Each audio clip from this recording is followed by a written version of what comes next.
Gusto na nako ipanghambog ninyo kung unsa kanindot ang falls sa among probinsya. Kaya naapod ni siya mga afam diri. O nga kung gusto mo nga makakita og afam ubani ninyo kay mo adto mi sa Cambais Falls. Kung diri mo gikan sa amuha kay layo jud ni siya kay maglakaw raman mi. Pero kung kami jud ang papilion o mas pilion jud na mo ang maglakaw kaysa sa magsakay kay layo na makay ko magsakay mi kay tuyok na kaayo. Plus ana kanindot pa jud ko maglakaw mi diri no kay daghan kay bayabas pwede ra mi manguha dili jud mi magutman. Unya nindot pa jud kaayo og view diri. Kung ganahan mo nga maka picture pwede ra jud kay mo maka picture unya magian pa jud nga mga balay kay daghan kay sila mga prutas pwede ra mo mangayo. Sudlisod jud ang dalan diri mong dapat maghinay lang jud. Nya mao din ang karsada padulong sa falls dula pa jud siya nahuman. Wala pa siya nahuman pero pwede na na siya magian og mga motor og mga uban pang sakyanan. Pero sa ako nahibawan katong didto mi kay dili jud siya pwede ilahos ang sakyanan kay dili nakasaka. Nya naabot na jud mi diri sa tubig ibabaw sa Cambais Falls nakakita mig pantat abi na magpatay na. Pa.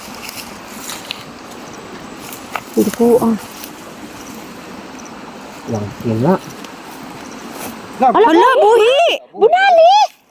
Dara na, kadako. Buhi lagi na. Tuo migpatay na pero buhi day siya gipatayon ta sa kumanghod wala jud na manadakpan gahi kay siya. Nya nang himasa mi diri sa gamay nga tubigan mao day ni siya nagsupply sa katunag ambak nga tubig. Kadiring dapita kay grabe jud siya kalisod inas jud kay sanan siya dapat maghinay jud og lakaw labi na ang mga sakiton og tuhod bisag dili pa ka sakiton og tuhod dapat maghinay pud ka. Nya kung naa man gani mo mga kuyog nga buntis aga ka jud na ninyo kay luoy kay na sila lisod. Ug finally kay naabot na jud mi diri sa Cambais Falls. Gahibok-hibok na jud ang akong dughan na sa akong tilog ang akong mga lapalapaw ug akong kabuktunan kay ganahan na kay kumulangoy. Pero before ta mulangoy dapat mo bayad sa jutag entrance kay baga ra pud kay tagnaw nga naa may entrance ta mo bayad. Pag human na mo bayad sa entrance ni ari na din mi diri kay ganahan na jud kay mi mulangoy kita niyo ng tubig o tin-aw kaayo. Pero mao pa gani pagtuslob nako gitugnaw nako hasta akong manghud gitugnaw na siya bisag wala pa siya nakatuslob. Sumanay akong ginguni nga napoy mga afam diri nga nibisita og mga nangaligo. Nya nagbalo lang pud mig mga pagkaon among gisugba diri kay pwede ra man pud makasugba kay naara man ni sila lutuanan diri. Gituyo pud namo nga magbalon mi kay nakabalo man jud mi nga dugay kay mi mahuman og bligo, dugay kay mi makauli kay kaning mga tao mga gahi man kaning mga panit, mga bagag palot dili sila tugnawon. Indot po kayo nauna-uno gamay ra gud kay nga salo-salo pero ang importante malipayon ba. Nya kompleto pod ang pamilya. Kung mangutana mo naba sila CR diri ay mo kabalaka kay nara sila CR diri unya napod sila wifi. Ay dira jud kay mo magdalag speaker diri unya magpatukar mo sa inyong ganahan ning ipatukar kay nara sila wifi. Unya nanguli dayon mi nya pag uli na mo nakahapit mig balay bisag basa mi nananda mi. Pagag nawong.